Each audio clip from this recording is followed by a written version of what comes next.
Hi, I'm Josh, and I'm glad you're here with me today.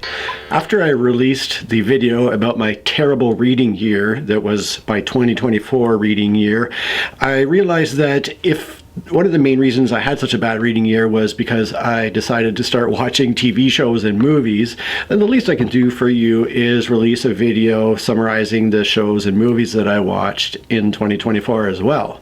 And in return, you can do something for me. By the end of this, once you hear what all my favorite films are, hopefully you have some good recommendations for me to check out. So that'd be great if you would stick around and leave that comment at the end. So yeah, a couple days ago I sat down, opened up a Word document so that I could start putting this video together and summarizing all the stuff I watched in 2024, and then immediately ran into the problem that, wait, I don't really have a memory. I forget what I did 2 days ago, let alone what I watched in January 2024. So I thought, well, that's kind of a problem if I can't actually remember what I watched, but at the very least I can tell you the best of what I watched. Before I dive in, I will add that I do not pay for any sort of cable TV or for any streaming services like Netflix or Apple TV or anything along those lines. We live in a world now where you used to be able to purchase a movie, have the actual cassette for your VCR or disc for your DVD player, and you would own that movie. Now we live in a world where you pay for a movie and you don't own it. You have digital access to it through a website for a period of time, but you don't own it. And same with video games. A lot of things in our entertainment sphere, at least, are moving towards this model where paying for things does not equate to owning those things. And so the saying goes that if buying something does not equate to owning it, then pirating things does not equate to stealing things. I believe that these huge entertainment corporations are increasingly squeezing us for more and more money and giving us less and less in return, as in many areas of life like food and other things. And I think a better moral approach for my own perspective is to enjoy things without paying for them. In 2025, all you really need is a decent ad blocker, some decent antivirus software, and pretty much anything is available to be watched.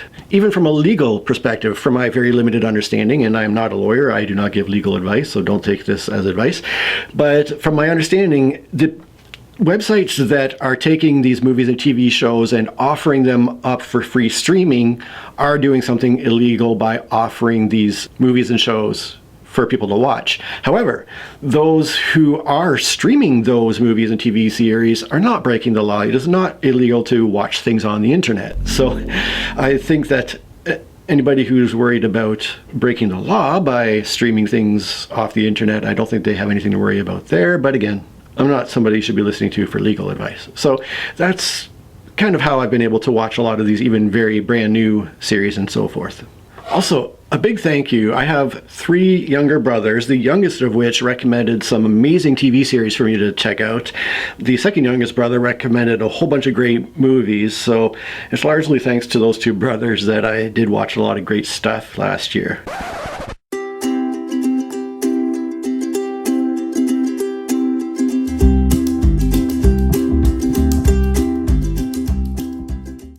Moving on now to a show called Shogun, which was released just last year in 2024. I enjoyed that quite a bit. They only have season 1 out now, and I'm looking forward to watching season 2 whenever it gets released. I will say, though, that as far as I do have an interest in history, there are many eras and areas of history where I do have total blind spots, and feudal Japan is one of those areas. So I have no idea if they are representing things accurately, both from a historical perspective and as a cultural perspective from a history of Japan in that particular era. So I don't know if they've done well on that account. I do know that they were telling a very interesting story with just visually stunning cinematography, and it was quite entertaining. So I enjoyed that a lot. But my number 1 TV series of the entire year was a series based on a video game that I have no experience of, and this was Fallout Season 1, also released in 2024. About all I knew about Fallout was that it was a video game based in a post-apocalyptic setting, and I think there's some kind of survival gameplay happening, and that's really all I knew about Fallout. So I was not coming into it expecting a whole lot, but it was so well done. The writing, the characters, the acting, everything was just perfect. And I will say that there's a lot of goriness in terms of the body gore and blood and guts flying everywhere. So and in terms of that aspect, if you're not into bodies being torn to pieces and bits flying everywhere, it's not going to be for you. But despite that kind of slight horror element, there's just so much humor throughout the series, and it's, like I said, it's just so perfectly done. Absolutely loved that. But before I leave the TV series, I will reveal that the one I'm currently watching now is also based on a video game that I have zero knowledge of. And this TV series is called Arcane League of Legends Season 1, which was released in 2021. And I just finished watching Season 1, and Season 2, which was finished in 2024, is also available. I have mixed feelings about this particular TV series. I think that if the show had lasted 3 seasons or more, I don't think I would continue watching after Season 1. But because it is only 2 seasons, and I believe it wraps up at the end of Season 2, I am curious to keep watching to see how it is all wrapped up. And I think the way they finish it is going to really have a big impact on whether I like the series overall or not. So we'll see what happens. Stay tuned for if I do a wrap up at the end of 2025. As far as movies go, just to show you how few movies I do watch, as far as my top 3 movies that I've listed as my top 3, the most recent one of those movies was from 1995. So 20 years old is the newest of my top movies. So my top 3 favorite films are Joyeux Noël, which is one that I did dive into a bit in a video that I made around Christmas time a year ago, I think it was 2023 Christmas. Anyways, I made this video about Charles Dickens' A Christmas Carol, the book, as well as one thing related to my grandfather. So I dove into this one. Just such an amazing movie, all the more so because it is based entirely on a true story. And to really get the most of this story, you really got to watch the director's commentary that is in the DVD here, because it really opens up the whole truth behind the movie being made here. It's just wonderful. My second favorite movie that I've said for a long time is Snatch here. This is a movie by Guy Ritchie, who also did some other films that I enjoyed a lot, called Lock, Stock, and Two Smoking Barrels, and a more recent movie called The Gentleman. And then rounding up the top 3 would be the Lord of the Rings trilogy by Peter Jackson, which was released between 2001 and 2003. So prior to this year, in terms of the directors who I would state as being my favorite directors, there's really only 2 I could name. One was Guy Ritchie. The other one was actually Quentin Tarantino, because I really loved Pulp Fiction from 1994. It was, I think, listed as one of my, if not my favorite movie of all time for quite a while there. And I also really enjoyed Reservoir Dogs from 1992 and Jackie Brown from 97. And then I sort of fell off the Tarantino train and didn't really follow the rest of his releases after that. But those 3 movies in particular I thought were excellent. So prior to this year, I would say my favorite writers, directors were Guy Ritchie and Quentin Tarantino, because they were doing things that were quirky and interesting and that did not follow standard Hollywood formulas, which just bored me to death. So that's why they were kind of listed as my favorites there. And, I'm so out of this world that before this year, before I started researching films and stuff, I didn't realize that a lot of directors are also the writers of the movies. I thought those were 2 different things, that you would have your writers who would write the script, and then your director who would take that script and put it to film. I didn't realize that in many cases, those were both the same person, but there you go. So then, catching up to modern times for 2024, I did watch some really amazing movies, to the point where if I were to make a list of my top 10 favorite films at this point, I think around half of those movies would be ones that I just watched this year.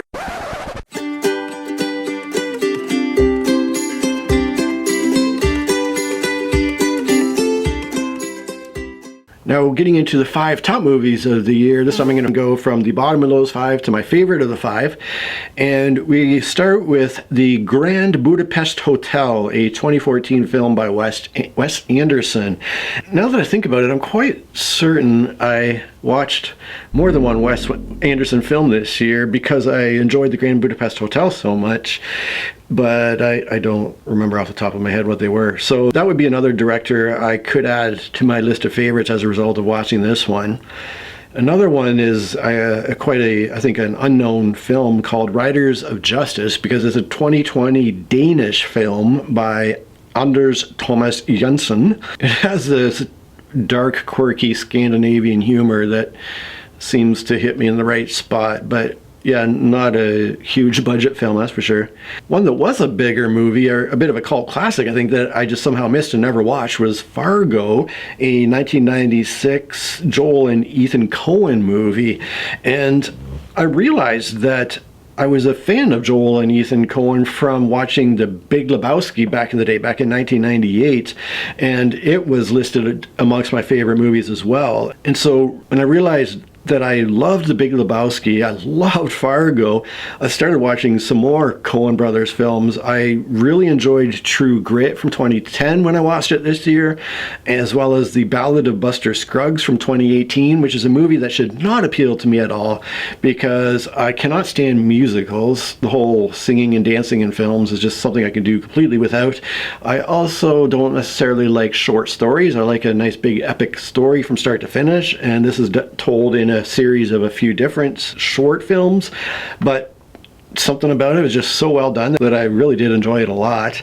There were a couple of misses, and as far as Coen Brother films go, I was expecting a lot from Raising Arizona, a 1987 film, because it starred Nicolas Cage, and I have to admit I'm a bit of a Nicolas Cage fan. Another one of my favorites from back in the day is a movie called Bringing Out the Dead, because of the realistic yet very dark way it presents the paramedic world and how much I relate to it. Unfortunately, I didn't enjoy Raising Arizona all that much, and I think I also watched Blood Simple, a 1984 film, and again, I don't think I enjoyed that quite as much as well, but overall I was really impressed by the Coen Brothers and thought that stylistically they were right up there with the top directors that I enjoy quite a bit. My second favorite of the year could be slightly controversial. This is Poor Things, a 2023 film by Yorgos Lanthimos. It's so quirky and weird, but I found myself laughing out loud so often, and I'm not a super emotionally expressive person, so it's not something I do a lot, but I just found it to be so funny, and the whole steampunk aesthetic was just so amazingly well done. I would say the problems it could run into has to do with the feminist themes in the movie. I haven't read a lot about the film, but the things I have read, there were some women who praised it for being a positive feminist representation, but I think I've seen more negative opinions as far as the ways in which it put forth feminist themes. And ladies certainly don't need me to come along and tell them how they should think about their feminist views, but I will just say two things about it. One is that the film's screenplay was written by a man, it was directed by a man, and it was produced by Emma Stone and 3 other men. And one reviewer did state, another man, Nicholas Barber, that the novel's realistic 19th century setting had been changed to a fantastical steampunk wonderland, which I thought was a great change. I loved the whole steampunk theme and aesthetic. But he also stated that some of its satirical humor and most of its socialist and feminist themes had been toned down, which, if true, I think would be extremely disappointing. That if the original book did a better job of tackling those socialist and feminist themes, that it's a shame that the movie would tone them down. Again, though, book's author, Alasdair Gray, was a man, so we're stuck in that same dilemma again. But I did find it interesting that the book was described in at least one place as a postmodern retelling of the Gothic horror novel Frankenstein, a book that I have but have not read. So yeah, from that point of view, there were some very, very mixed reviews. From a strictly filmmaking perspective, like I said, it's a movie that I enjoyed immensely. And as for all that thematic stuff, I'm here to listen to other people and to learn and not to spout off my opinions. So, but based on enjoying that movie so much, I also did check out a couple of other films from Yorgos Lanthimos, and I did not enjoy them very much. I watched The Lobster, a 2014 movie, and just last night I watched The Favorite, a 2018 movie also from Yorgos, that, again, the one I watched last night, it was filmed in a very interesting manner, very stylized and thematically interesting too in terms of its look at power and powerful people, but overall just didn't enjoy the story that was being told. But my number one best of the year in terms of movies was What We Do in the Shadows, a 2014 vampire film by Jermaine Clement of Flight of the Conchords fame, if you're familiar with Flight of the Conchords, and Taika Waititi. I am a fan of Flight of the Conchords, and so even though that mockumentary style can be very hit or miss for me, I don't really enjoy The Office TV series. But the way they did this movie just, again, had me laughing out loud. It was so well done. Such a fun send-up of the vampire and werewolf genres. After making that movie, they went on to create a TV series called What We Do in the Shadows to carry on that story. And I started watching it. I was enjoying it a lot, but I just could not handle the shaky cam of that fake documentary style, which, you know, they're pretending that they just have a random person in the background filming everything that's being said, and it was making me so ill with the motion. I unfortunately had to stop watching it. I did try another Taika Waititi film called Hunt for the Wilder People that I enjoyed quite a lot as well. That was a 2016 film that I watched this year. But yeah, What We Do in the Shadows, fantastic. And it's interesting, in looking at the top three here, Fargo, Poor Things, and What We Do in the Shadows, I found all three just so hilariously funny, so offbeat and quirky and interesting that it's no wonder they made it to my top three. And based on all that, now's your time to get at me with some recommendations. So clearly, based on, if these are probably 10 of my favorite movies of all time that I have on screen here, I really enjoy films that are offbeat, often have dark humor. They frequently contain touches of absurdism. They definitely don't follow a typical Hollywood formula, but they do tell a good story. And now I would say my favorite directors are the Coen brothers, Guy Ritchie, Wes Anderson, and Quentin Tarantino, or at least old Tarantino. I'm not sure about his newer stuff. Based on all that, please let me know in the comments what I should be watching in terms of in terms of TV shows or movies. But please don't be offended if it falls flat for me. I have very weird tastes and very particular tastes. There's not a lot of things I enjoy, especially for some reason I don't often go with popular opinions, not because I'm trying to be contrarian, but because I just don't enjoy that, a lot of that popular stuff.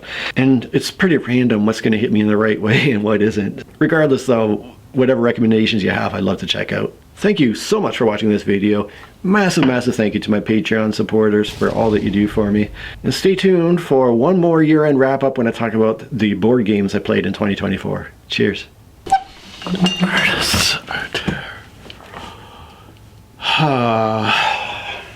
So starting with the TV series.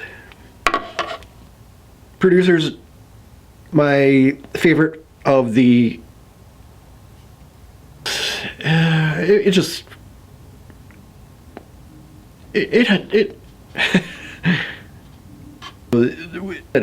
was very, I found myself laughing hilariously, and you know, but this presentation,